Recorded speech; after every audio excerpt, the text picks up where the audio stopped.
All right, it is time for our second segment of the Blake and Jake Show. We're going to be talking Caleb Williams, the first draft pick that will likely be the first round pick unless the trade that I mentioned today goes through. It is a very risky proposition as Caleb Williams is considered to be one of, if not the top quarterback prospect in the last 5 years. Considered to be a five-tool player, can really do it all athletically, perfection, but seems to not really want to go to the Chicago Bears. And I said seems, but really he's made it pretty clear that he's not interested in playing for the Chicago Bears. I'll go ahead and start off with this question to you, Jake.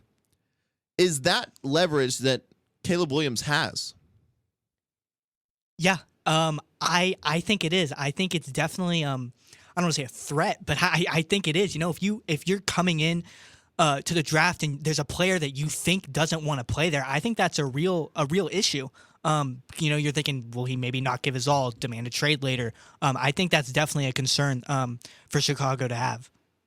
Yeah, Caleb Williams, of course, also the Kliff Kingsberry connection, just getting hired at the Washington Commanders, who have the second pick in the NFL draft.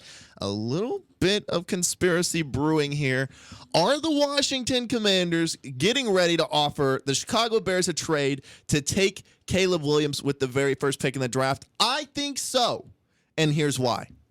Listen, right now, I think a lot of different Chicago fans, media, and front office members can convince themselves that Justin Fields is a good and capable quarterback.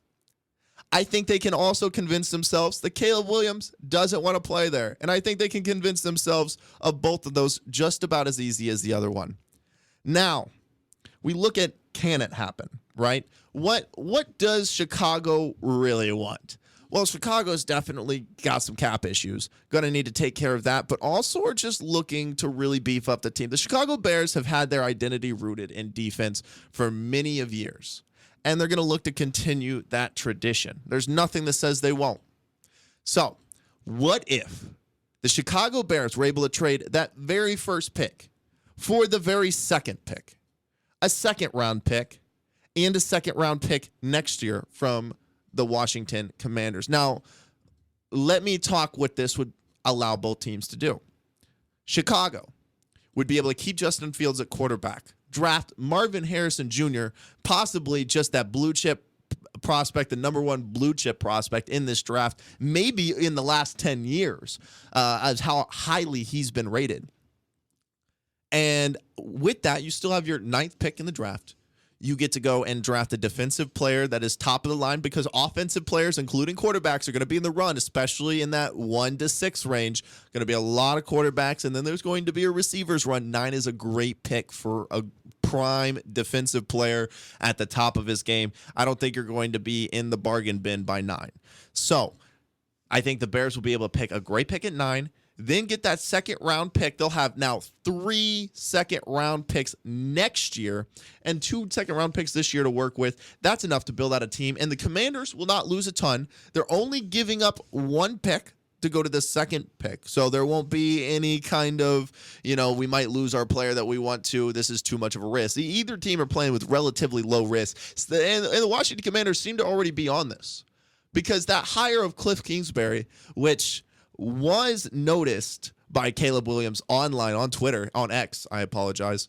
These are the kind of moves that let me know that maybe there's something going on in both organizations, where the Bears are thinking, we can use Justin Fields to get the best wide receiver that's going to be in the draft for the next 5 years, and then go grab a prime defensive players, plus get us an extra second pick this year and next year. I think that's a fabulous pick for both sides. I don't think there's any downsides for either squad, with Commanders, of course, getting their top guy as well, something they need. And we'll talk about that from the Commanders' perspective just a little bit here, especially when we're talking about what is the direction that new front office has. Because I didn't like the Dan Quinn hire defensively. But if you hire an offensive coordinator in Kliff Kingsberry, pair him or marry him with and what you know now is his for sure want to be pick, Caleb Williams, If you can do that and then say, hey, Dan Quinn, take care of the defense. Kliff Kingsberry, you're the offense. You've got your guy. Make it happen. I see that. Believe it or not, and I think a lot of people might be a little bit more downcast on that outlook of the Commanders, but I think that's a great plan. I think if you think Dan Quinn is a great leader and a great defensive coach, which that's the little bit more debatable part for me, I think this is a great idea to turn over the offense to Kliff Kingsbury and Caleb Williams, who's considered to be one of these top prospects, and see what they can do for a few years. And then on top of that, you're not losing a whole lot to where you're not going to be able to surround Caleb Williams with the requisite talent needed for him to have success. I think this is an absolute win-win for both teams. What do you think, Jake? Yeah, I think specifically for the Commanders side, like you said, there's that Williams and Kingsbury connection. I think that's huge. I think going opposite of the Bears way, where we think he might not want to play there, when you get a guy who's bought in and who knows, they have an offensive coordinator who they work well together. I think that could work out very well for them. Yeah, when you're looking at like the other options for the Chicago Bears, of course you get Caleb Williams, who doesn't want to be there.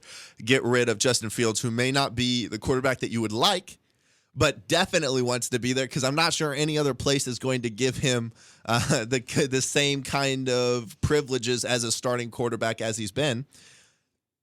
And then if it doesn't work out, then you have all these picks, and then you can just let Justin Fields walk in a few years and look for your quarterback down the road with these picks that you've amassed now. 3 second-round picks next year, 1 first-round pick. You can't tell me if you have a struggling year and that's a great first-round pick that you can't turn that in for a top quarterback next year if that's not how the Chicago Bears decide to look. I think it just measures up for both teams timelines, especially because Washington Commanders, it's a full rebuild. It's a new start.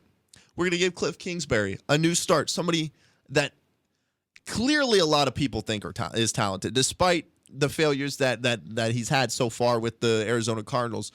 And on the other side, Dan Quinn, who, is just as questioned himself as the Commanders are as a whole. I think that you can build an identity in that. You're going to question us. That's what the Lions did. The Lions have been bad for 20, 25, 30 years and have decided, of course, that they're going to turn it around. They're not, it's not like we're going to act as if this tradition hasn't been here. We're just going to rise above. And they create a culture that rises above. I think that's what the Commanders are trying to do right now. I think it's more about, can they stick to the process for the Washington Commanders? Because if everything works out, if they get Caleb Williams, if they can match him with Kliff Kingsbury, the next best thing to do is give it a few years and just supply them with as much talent as they can and see what you have there in Washington. And then when you switch it over to the Bears haven't had a great quarterback ever. And if you're talking back to some of the best quarterbacks that have been in our time, you're talking about Jay Cutler, Rex Grossman, some different players that really haven't been the pinnacle of the NFL. It just struggles. I struggle to see the Chicago Bears wanting to bring in a quarterback that simply just doesn't want to be there.